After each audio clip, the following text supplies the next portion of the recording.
Bueno, ¿qué tal mis queridos amigos? Sean todos bendecidos en el nombre de Jesús. Continuamos compartiendo esta escuela de ministerio para futuros pastores y misioneros del Santuario de la Fe. Y en esta ocasión quería hablar con ustedes acerca de las cualidades bíblicas del carácter y de la personalidad del futuro ministro conforme a lo que establece la palabra de Dios. Y para eso nosotros vamos hoy a tomar dos pasajes centrales de la Sagrada Escritura, ¿no? En primer lugar, Primera de Timoteo, capítulo 3, y luego el libro de Tito, en el capítulo 1, del verso 5 a 9, donde encontramos en estas dos cartas del apóstol Pablo una lista de cualidades que tienen que ver con el carácter, con la personalidad, con los hábitos que debe desarrollar el hombre o la mujer que pretende ser un ministro, un pastor, un obrero, un diácono, un obispo de la obra del Señor. Me gustaría que entonces, en primer lugar, vayamos a la palabra de Dios. Acá en mi computadora vamos a leer entonces Primera de Timoteo, capítulo 3, verso 1 en adelante, que dice: palabra fiel, si alguno anhela obispado, buena obra desea, pero es necesario que el obispo sea irreprensible, marido de una sola mujer, sobrio, prudente, decoroso, hospedador, apto para enseñar, no dado al vino, no pendenciero, no codicioso de ganancias deshonestas, sino amable, apacible, no avaro, que gobierne bien su casa, que tenga a sus hijos en sujeción con toda honestidad, pues el que no sabe gobernar su propia casa, ¿cómo cuidará de la iglesia de Dios? No un neófito, no sea que envaneciéndose caiga en la condenación del diablo. También es necesario que tenga buen testimonio de los de afuera, para que no caiga en descrédito y en lazo del diablo. Y a continuación, el verso 8 enumera los requisitos para los diáconos, que es importante también que leamos, ¿verdad?, estos versículos, porque vienen a nutrir justamente el estudio bíblico de hoy. Los diáconos, dice, asimismo deben ser honestos, sin doblez, no dado a mucho vino, no codiciosos de ganancias deshonestas, que guarden el ministerio de la fe con limpia conciencia. Y estos también sean sometidos a prueba primero y entonces ejerzan el diaconado si son irreprensibles. Las mujeres asimismo sean honestas, no calumniadoras, sino sobrias, fieles en todo. Los diáconos sean maridos de una sola mujer y que gobiernen bien sus hijos y sus casas, porque los que ejercen bien el diaconado ganan para sí un grado honroso y mucha confianza en la fe que es en Cristo Jesús. Estos son los requisitos que Pablo pasa a su auxiliar, a Timoteo, este joven pastor, para que a través de estas cualidades, de la personalidad, del carácter, él vaya buscando hombres idóneos dentro de la congregación para continuar, ¿verdad?, con la obra de Dios. Vamos a ver lo que dice la carta a Tito en el capítulo 1, verso 5, que lleva por título Requisitos de ancianos y obispos, ¿verdad? Recordemos que la palabra obispo significa supervisor. En nuestra denominación, en el Santuario de la Fe, llamamos obispo a un pastor que tiene 2 iglesias o más a cargo, ¿sí? Entonces, de esta manera, ese pastor ya se convierte automáticamente en un obispo porque tiene la supervisión de 2 o más iglesias. Pastor puede ser pastor de una iglesia local, pero cuando ya tiene 2 iglesias, 3 iglesias, 10 iglesias a su cargo, cada iglesia por supuesto con su pastor local, pero bajo la supervisión de un pastor, ¿verdad?, que es quien engendró esas iglesias, o quien por delegación apostólica tiene la responsabilidad de supervisar, por ejemplo, las iglesias de región de Cuyo, región central, región Mesopotamia, norte argentino. Bueno, ese pastor automáticamente, ¿verdad?, conlleva el reconocimiento de ser un obispo porque es supervisor de las distintas iglesias, supervisa el trabajo de cada uno de los pastores, supervisa el crecimiento, el trabajo administrativo y espiritual de cada iglesia, fortalece la fe y es también quien pasa la visión, los propósitos, etcétera, que recibe a su vez de su cabeza apostólica. Acá nosotros encontramos ahora en Tito otro término, el término anciano. En la iglesia encontramos en distintas iglesias que por allí se utiliza este término que es bíblico, el término anciano, que lo que en sí está describiendo es la función del pastor. En la Biblia, anciano, pastor, presbítero, ¿verdad?, son sinónimos. La figura del anciano era utilizada en las iglesias primitivas porque era un término muy bien conocido y utilizado por los hebreos, por el pueblo judío. Los ancianos eran líderes de la sociedad, líderes de la comunidad, respetados. Entonces la iglesia del primer siglo optó por usar este término, la palabra anciano, para referirse, ¿verdad?, al líder de la iglesia. El término presbítero es un término griego que también hace referencia a la cabeza de la iglesia. Nosotros preferimos usar el término pastor, ¿verdad?, que es un término más contemporáneo o con el cual por lo menos en estas latitudes la gente está mucho más compenetrada, ¿verdad?, o conoce o asocia mucho más la función del pastor evangélico, ¿verdad? Bueno, hecha esta aclaración, leemos lo que dice la carta a Tito en el capítulo 1, verso 5. Por esta causa te dejé en Creta para que corrigieses lo deficiente y establecieses ancianos o pastores en cada ciudad, así como yo te mandé.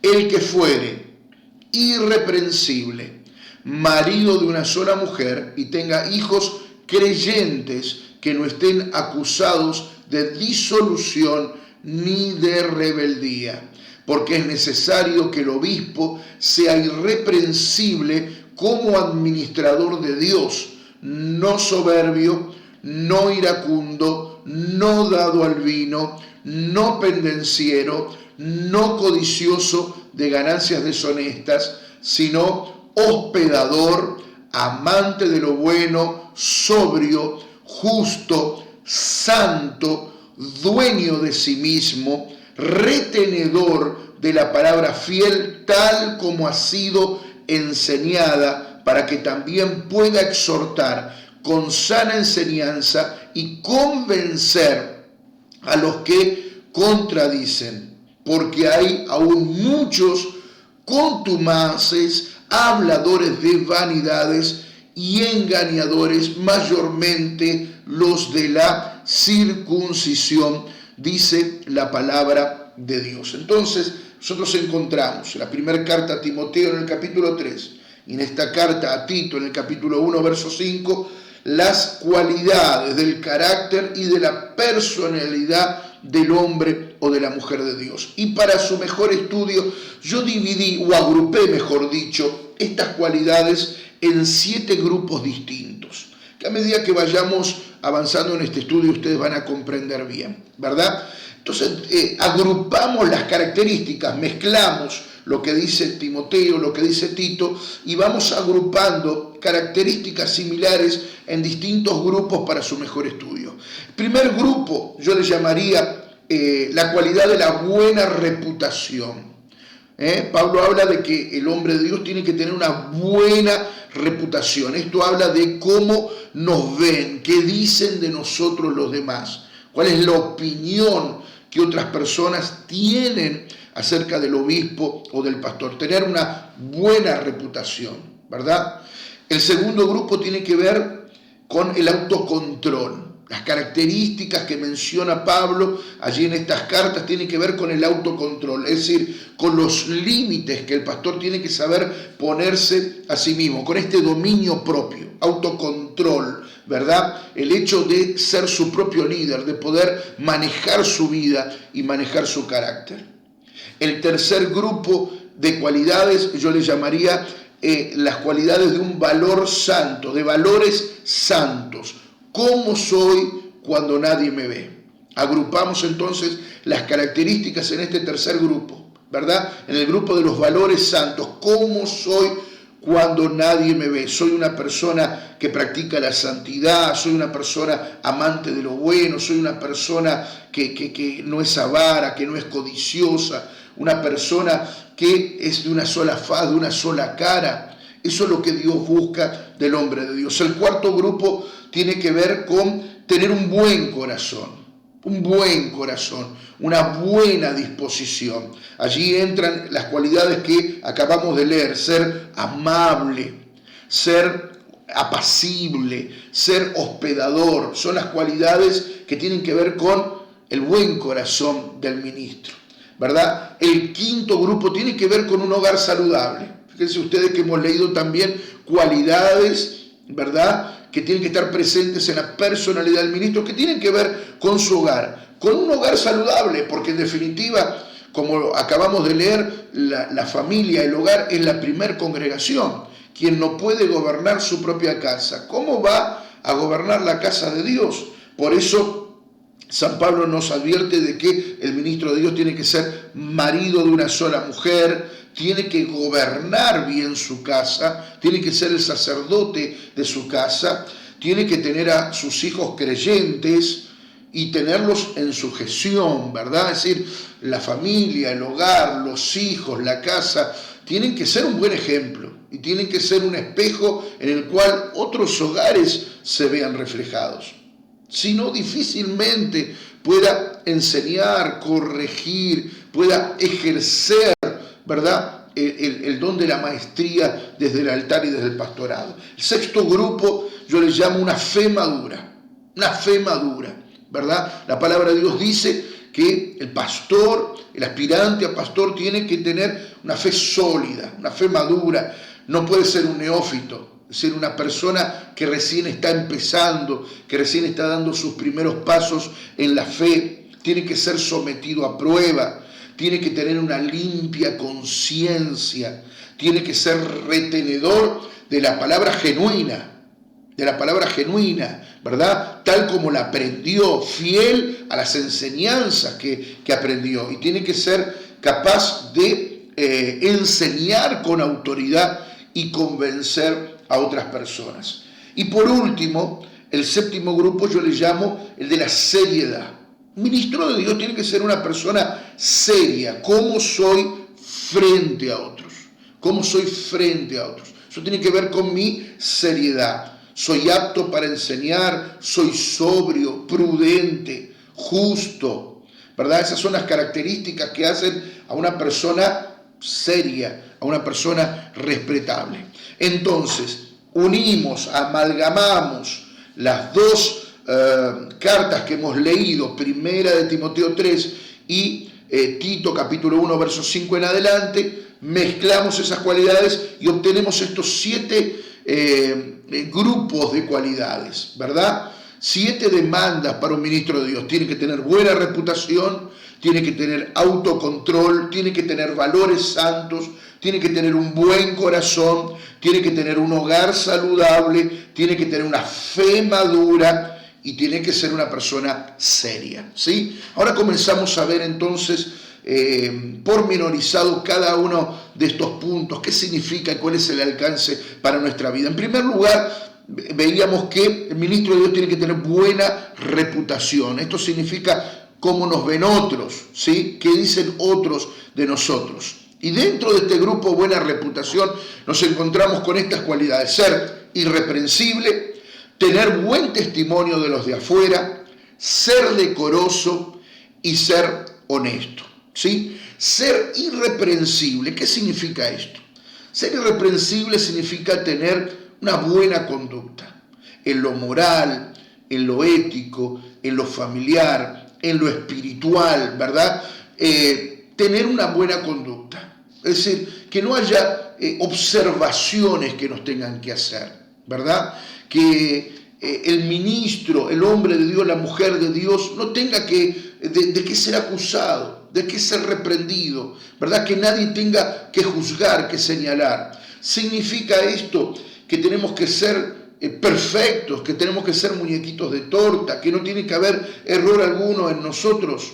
Y no, puesto que la Biblia dice, la propia Escritura dice, no hay perfecto ni aun uno, no hay quien haga el bien, es imposible encontrar la perfección en el hombre. Pero lo que sí significa, ¿verdad?, es que nosotros todos los días tenemos que hacer un esfuerzo por llegar a la estatura de Cristo, varón perfecto. Es decir, tenemos que trabajar en nuestro carácter, en nuestra conducta, hasta el punto, ¿verdad?, que no demos que hablar a los demás, que nadie tenga de qué acusarnos, de qué señalarnos, que nadie tenga que decir, bueno, este está debiendo dinero, este nunca pagó la cuenta del almacén, este siempre está en problemas con los vecinos, esta persona tuvo problemas en el trabajo, esta persona tiene mala conducta social en el club donde participa. Entonces, sí, el ministro de Dios o aquel que anhela el altar, ¿verdad?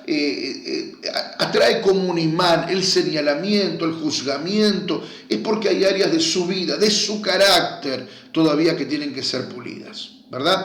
Por eso San Pablo habla de que el hombre de Dios tiene que ser irreprensible, no debería haber reproche alguno.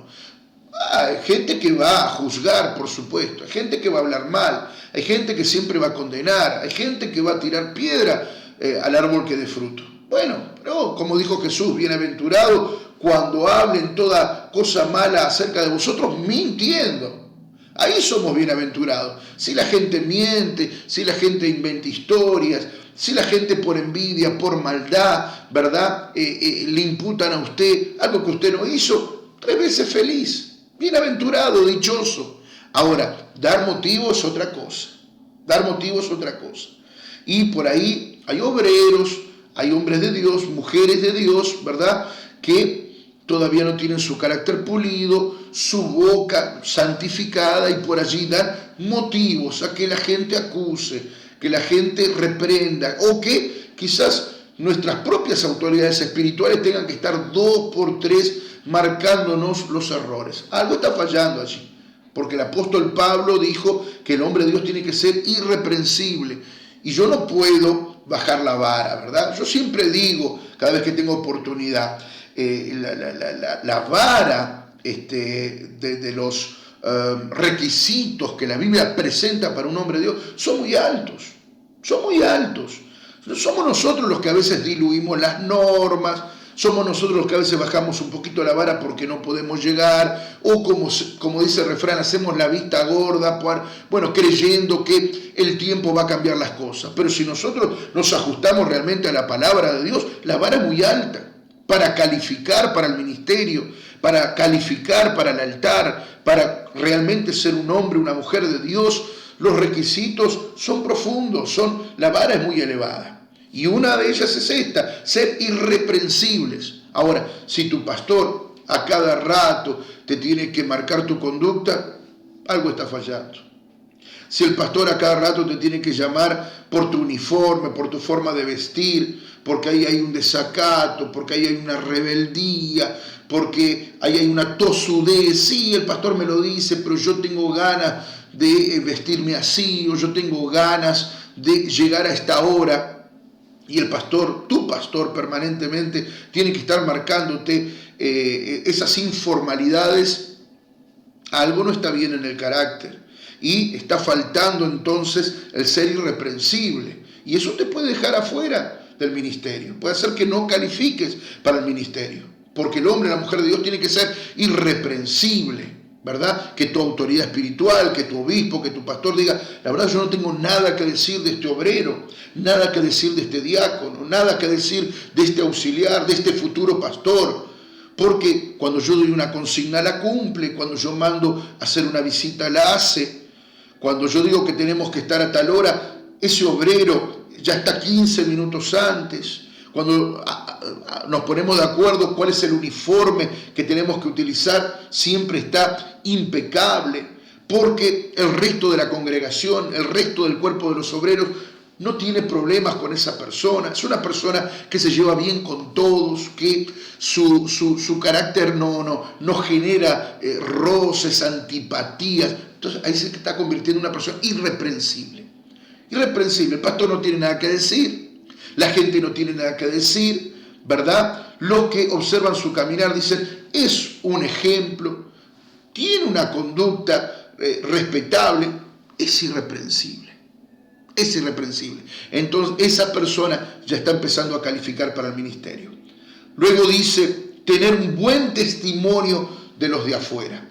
Quienes queremos servir a Dios en el altar, no solo debemos ocuparnos y preocuparnos por nuestra conducta dentro de la iglesia, sino también fuera de la iglesia. Este es un punto muy importante a charlar y a compartir juntos.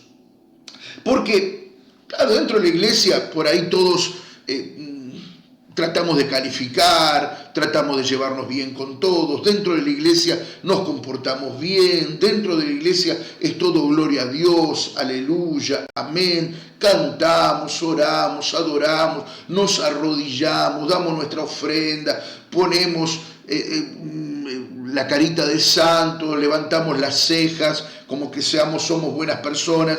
Pero la palabra de Dios también quiere que nosotros califiquemos fuera de la iglesia.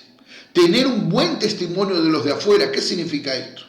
¿Cómo nos ven las personas no creyentes? No solo es importante el juicio de valor de la propia congregación, los hermanos en la fe, sino que también es importante saber qué opinan de nosotros los vecinos, ¿verdad? ¿Qué opina de nosotros la gente no creyente? Tener testimonio de los de afuera, es decir, que las personas no creyentes también hablen bien de nosotros. Eso importa, porque si usted tiene un testimonio de santidad dentro de la iglesia y un testimonio de derrota, de deshonestidad fuera de la iglesia, significa que usted es un hipócrita. Significa que es un hipócrita, que tiene dos caras. Usted tiene una cara dentro de la iglesia y una cara afuera. Entonces usted vive dos vidas. Usted vive dos vidas, ¿verdad?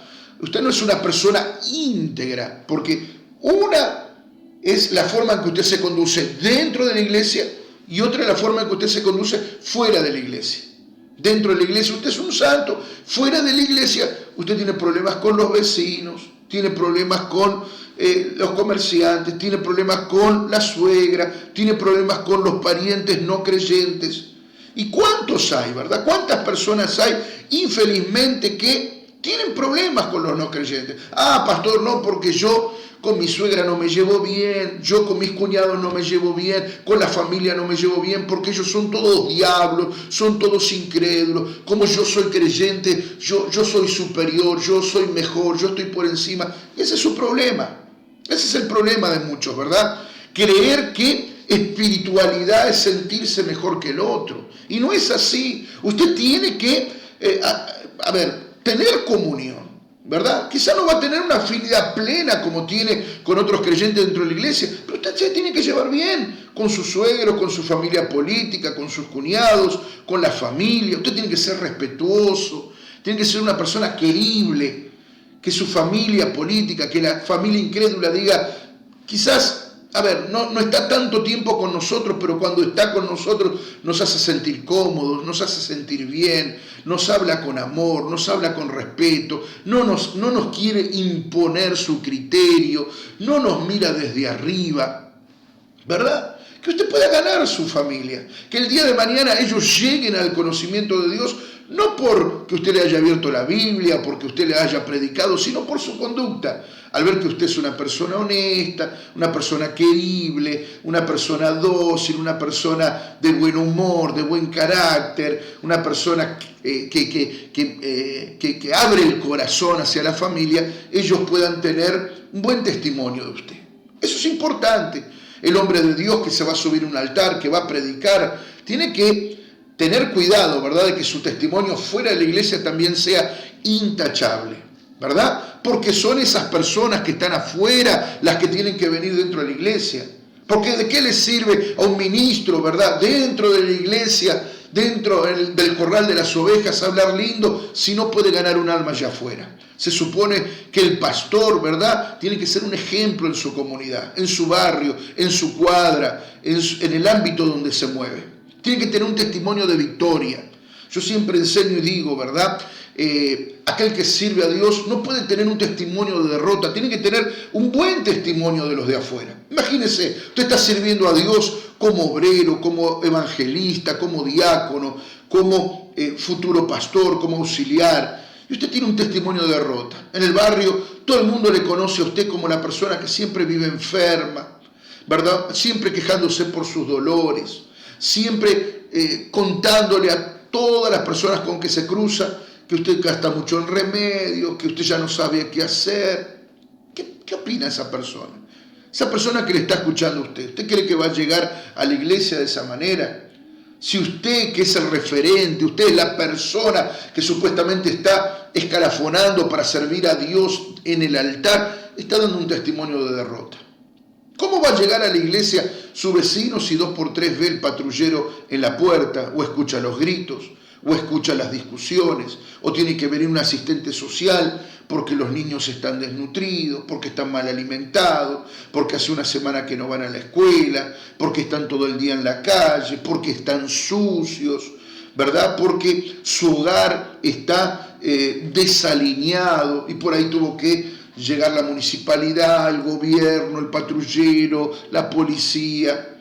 Ese testimonio de derrota automáticamente le descalifica a usted para el ministerio. ¿Con qué autoridad espiritual, con qué autoridad moral usted se va a parar a enseñar, a hablar en un altar, a dar una palabra, si usted no es el reflejo del Dios de la victoria? Si usted no está reflejando la victoria de Cristo en su propia vida. Si sus vecinos escuchan malas palabras, griterío, ¿verdad? Si 2x3 hay alguna causa, los vecinos que tienen que poner denuncia porque en su casa salen ruidos molestos, la música a cualquier volumen, a todo volumen, no hay testimonio, testimonio de derrota. Al igual que aquellas personas, ¿verdad?, que no cuidan de su casa, no cuidan de la imagen, su propia imagen, la forma de vestir, la forma de asearse, de estar limpitos, de estar decorosos, de tener a sus hijos limpitos, su casa limpita,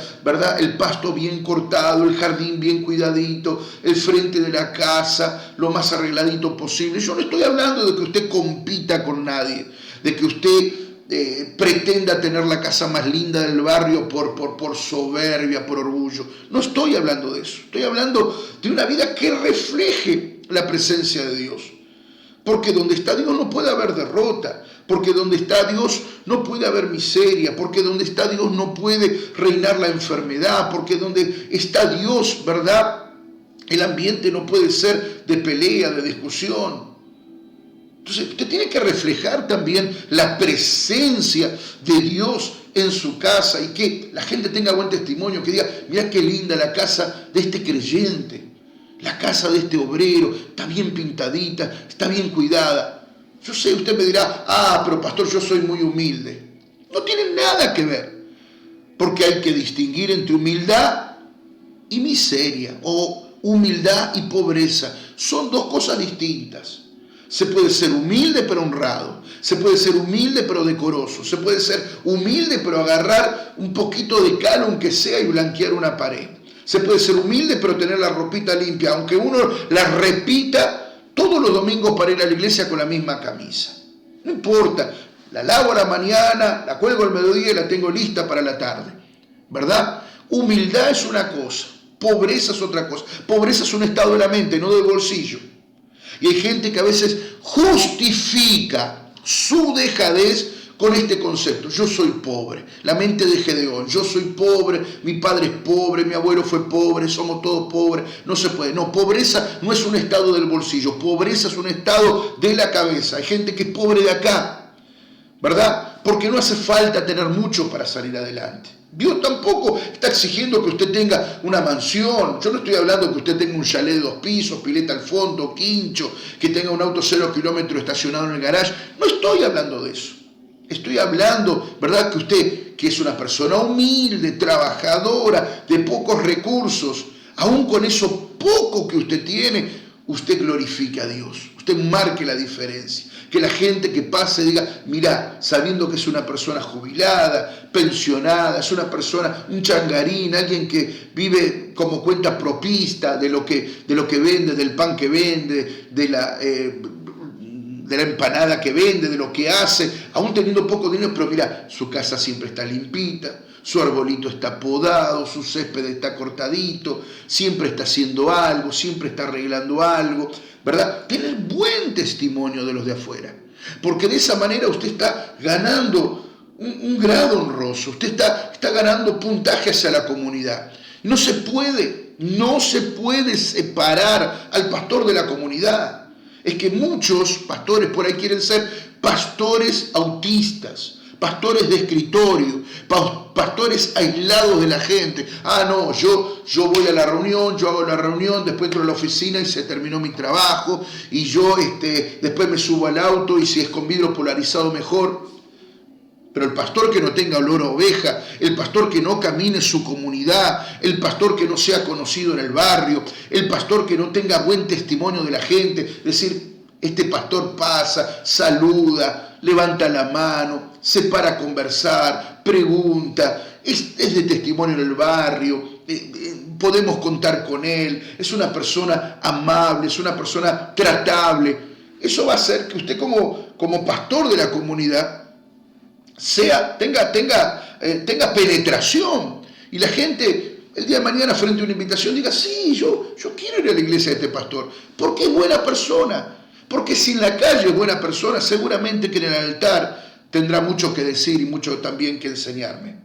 Pero nuestro primer altar no es el púlpito, es la calle, es la casa, es lo que yo demuestro en el trabajo, es cómo soy ahí afuera.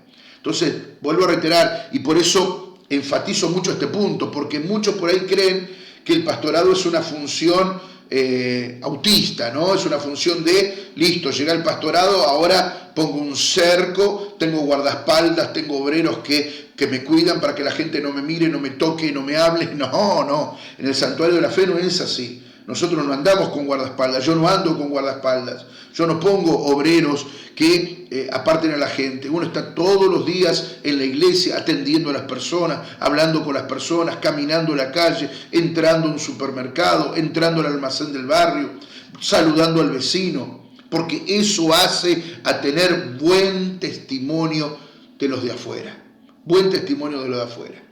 Y es importante, y insisto en este punto todavía, es importante que el pastor tenga buen testimonio. Imagínense, ¿verdad? Usted está en el barrio, la gente pasa, usted está festejando un cumpleaños, y la gente mira ahí la tarima, la mesa llena de bebidas alcohólicas. O el pastor muy alegre, muy entonado, el obrero muy entonado, con un poquito de mosto de más. O quizá, ¿verdad?, ni tomó de más, pero ahí está, participando de esa mesa llena de bebidas, llena de alcohol, llena de música, de cualquier clase de música, de la que se escucha hoy, menos la espiritual que edifica. Entonces, ¿qué va a pensar la persona? ¿Cómo va a procesar lo que está viendo, lo que está escuchando la persona? Inmediatamente va a generarle un choque. Va a decir, ¿cuál es el verdadero pastor? ¿El que está en el altar en la iglesia o el que acabo de ver acá en la casa? Por eso uno tiene que cuidar la imagen en todo momento y en todo tiempo. Buena reputación significa ser, entonces, irreprensible, tener buen testimonio de los de afuera, ser decoroso, dice la Biblia. El pastor, el siervo de Dios, el obrero, la obrera tiene que ser una persona decorosa. ¿Qué significa esto? Tener un comportamiento adecuado y educado. El pastor tiene que ser una persona educada, ser decoroso. El pastor no puede ser una persona confianzuda, de andar tuteando por ahí, de ser banal, de tomarse más confianza de aquella que la persona le brinda. El pastor tiene que tener decoro. Y decoro es saber guardar su lugar, entender cuándo tiene que hablar y cuándo tiene que callar, entender cuándo es su oportunidad y cuándo no. Ser una persona educada, una persona adecuada a la circunstancia, ¿verdad? Eso es tener decoro. Decoro es saber guardar mi lugar, respetar y hacerme respetar también. Si yo respeto al otro, el otro me va a respetar a mí también. Eso es tener decoro, actuar con educación, con prudencia, con respeto, darle a las personas el respeto que merecen y también, ¿verdad?, hacer que las personas me respeten. Para eso significa, tengo que ser una persona que me mueva con educación, moverme con respeto y educación hacia los demás. La Biblia exige de nosotros este decoro, saberme ubicar en tiempo y en lugar. El pastor no puede estar, no es decoroso para un pastor el tuteo a cualquier persona. No es decoroso para un pastor quedarse a solas con el sexo opuesto. No es decoroso. No es decoroso la confianza porque, bueno, es una hermana joven de la iglesia que la conozco de siempre, entonces como nos conocemos, yo puedo tutear, yo estoy a las carcajadas, a la risa. A ver, todo me es lícito, pero no todo me conviene. Entonces la pregunta ¿es decoroso para el pastor, verdad, tener un trato muy cercano con el sexo opuesto? ¿Es decoroso para el pastor ir a visitar solo? ¿Es decoroso para el pastor o el futuro pastor aprovechar quizás la apertura de corazón de otras personas? No, es que esa persona me dijo que yo vaya cuando quiera tomar mate, que cuando yo necesite una ayuda, que si quiero que le lleve a lavar la ropa. Epa, pero yo pregunto, ¿es decoroso? ¿Usted cree que es decoroso? ¿Está bien que un obrero, un obispo, un pastor diga, no, pero la hermana me dio confianza, entonces yo voy, me listaron en la casa y mientras ella me lava la ropa, yo miro la televisión, yo tomo mate en esa casa y después, bueno, si me invita a almorzar mejor, así ya también zafé del gasto del almuerzo y después sigo mi día, mi trabajo como obrero, mi trabajo como pastor en la iglesia? Yo pregunto, ¿es decoroso? No estoy preguntando si está bien o si está mal. Yo pregunto, ¿es decoroso? ¿Es decoroso que uno se tome esa confianza? ¿Es decoroso instalársela en la casa de alguien? ¿Es decoroso ir a almorzar siempre a la casa de alguien que, no discuto, quizás sea una persona que nos abrió el corazón, que nos dio confianza, que nos dijo, pastor, venga cuando quiera? La pregunta ¿es decoroso? ¿Es decoroso que un pastor, verdad, vuelvo a reiterar, esté teniendo una excesiva confianza con el sexo opuesto, o que esté allí en los rincones de la iglesia? No, porque estaba aconsejando, estaba hablando. ¿Es decoroso? Esa es la pregunta que nos tenemos que hacer. Entonces, el hombre de Dios, la mujer de Dios, tiene que actuar con esa prudencia, con ese decoro. El pastor tiene que saber rodearse de un halo de respeto, y eso no se impone, eso se logra. El respeto no es algo que llegue a la vida del hombre de Dios por autoritarismo. Oh, ustedes me respetan porque yo soy el hombre de Dios y acá mando yo, y a mí el apóstol me dijo y a mí el pastor me delegó. No. El respeto, el decoro no se logra a través de la imposición, a través del autoritarismo.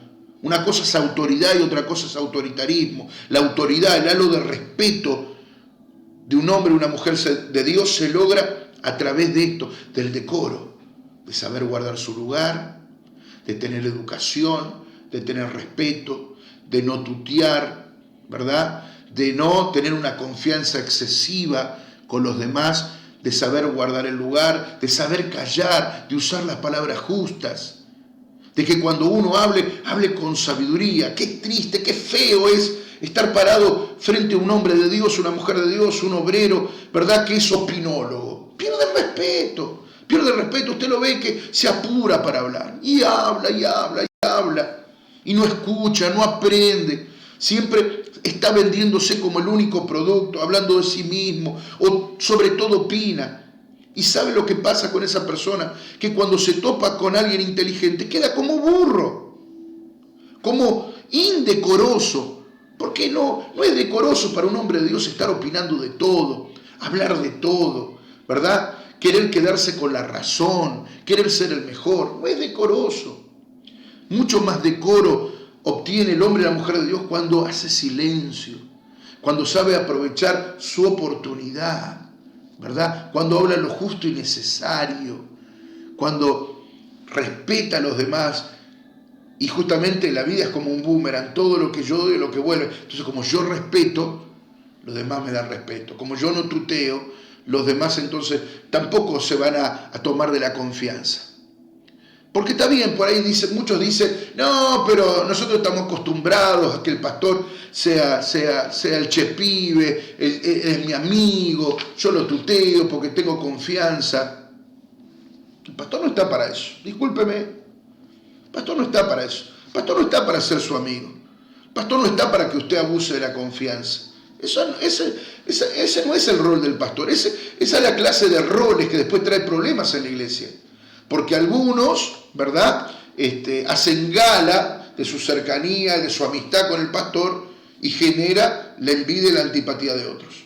El pastor tiene que ser uniforme con todos. Se lleva bien con todos, pero mantiene una distancia prudencial con todos. Porque el pastor no está para ser el amigote. El pastor no está para hacer vínculos almáticos. El pastor está para ser un maestro, para ser un mentor, para ser el que corrige, para el que los saca y el que entra a las ovejas al redil. El pastor es el hombre de Dios. Es la persona que lleva la visión. Y aunque alguna vez ese pastor me haya sentado a su mesa, a su auto, me haya subido a su vida, me haya descubierto su corazón, eso no nos tiene que dar motivo alguno para tomar una confianza excesiva. Por eso el pastor tiene que ser, vuelvo a reiterar, muy medido en eso. Yo siempre aconsejo a los nuevos, a los que ya están en la obra de Dios, a tener simpatía con todos, pero saber guardar el lugar. Por ejemplo, el hogar, la casa del pastor, ¿verdad? Es un lugar muy íntimo. No puede ser un lugar donde todo el mundo entre y salga. El pastor tiene que cuidar su casa, porque ese es el lugar de su habitación, su dormitorio, su baño. Entonces usted entra a cualquier persona y hay personas que el día de mañana van a desparramar su vida. Que entré a la casa del pastor y estaba sucio. Que el pastor recién se estaba levantando. Que el hijo del pastor estaba en pijama. Que la pastora... ¿Se entiende? Se pierde el decoro. Se pierde el decoro. Entonces el pastor tiene que mantener distancia. Yo practico eso, ¿verdad? En mi casa yo no atiendo. En mi casa yo no abro la casa para que todo el mundo desfile. Porque para eso está la iglesia, la oficina, la radio, la actividad. El pastor vive permanente en el altar. Para eso está el altar. Pero uno tiene que tener cierta reserva. El pastor no puede abrir la intimidad de todo. Tenga en cuenta usted que está caminando hacia el pastorado, ¿verdad? Ser una persona reservada en lo que comenta, en lo que muestra. ¿Significa esto de que usted tiene que ser escondedor? No, yo no estoy diciendo eso. Nuestra vida tiene que ser transparente, ¿verdad? Transparente como un vidrio, desde ya que sí. Pero estoy hablando de que no hagamos de forma innecesaria una vida indecorosa, de estar mostrando la intimidad, nuestras cosas que son quizás para la intimidad del hogar a cualquiera, porque de esa manera entonces no vamos a lograr ese halo de respeto y de decoro que tiene que estar alrededor de un hombre o una mujer de Dios. Y por último, por hoy, cerrando ya este primer círculo de las cualidades que tienen que ver con la buena reputación, ser honesto. Dentro de este círculo, buena reputación, hemos visto ser irreprensibles, tener buen testimonio de los de afuera, ser decoroso y ahora por último, ser honesto. Honesto significa, en definitiva, ser lo que decía recién, ser transparente, ser recto, ser sincero, ser veraz. Una persona honesta es una persona que no tiene nada que esconder. ¿Significa que porque no tengo nada que esconder tengo que mostrar todo? No, de ninguna manera. O usted va a salir desnudo a la calle. O usted le va a decir a todas las personas que pasen por su casa a ver cómo usted duerme, cómo usted come, cómo usted va al baño. No tiene lógica eso, ¿se entiende? Ser honesto es ser transparente, por supuesto, lo que no significa hacer de su vida un gran hermano, es decir, mostrar su intimidad a todo el mundo.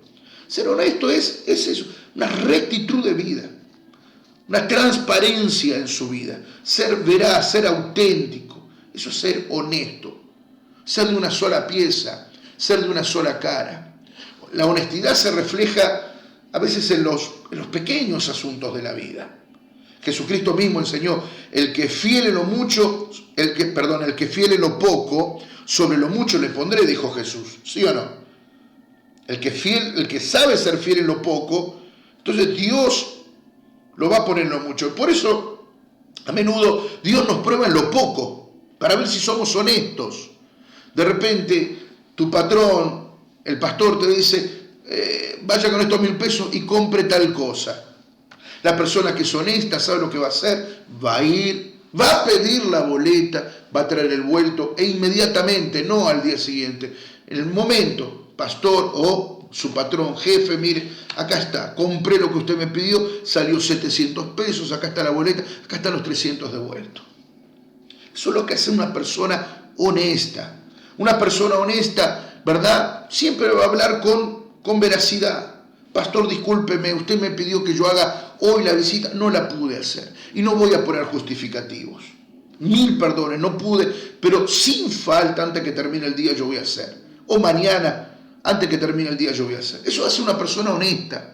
Ahora, la persona que no es honesta, ¿sabe qué hace? No es que yo escuché, yo creí, yo entendí que usted me decía que en cualquier momento, que en la semana, no es que yo no vine en realidad porque la hermana fulana me falló y porque vio que estaba por llover, entonces yo pensé, el deshonesto, va a enredar la cancha, va a inventar cualquier argumento, va a hacer cualquier cuento que se le venga en mente para tratar de zafar de la responsabilidad. Entonces, cuidado, porque el deshonesto piensa que con los cuentos, con los argumentos, con las excusas, está zafando de la situación o está colmando las expectativas de la otra persona. Pero no es así, ¿verdad? Muchas veces el jefe cierra la boca o el pastor cierra la boca, pero toma el consejo para adentro y dice, esta persona no es honesta, no me está diciendo la verdad, no me dice toda la verdad, no me dice, ojo también, porque hay deshonestos que dicen mitad verdad, mitad no, y eso también es deshonestidad. No me es honesto porque, no sé, la verdad que con el manejo del dinero a mí no me quedó muy claro en qué gastó, en qué no gastó, no entendí muy bien, la rendición no fue veraz. Entonces por ahí uno ya se va dando cuenta quién es honesto, quién es deshonesto. No tiene que ver solamente con el dinero, tiene que ver con nuestras promesas, tiene que ver con nuestra conducta. Entonces un hombre de Dios tiene que ser honesto. Tú sí seas sí, tú no seas no.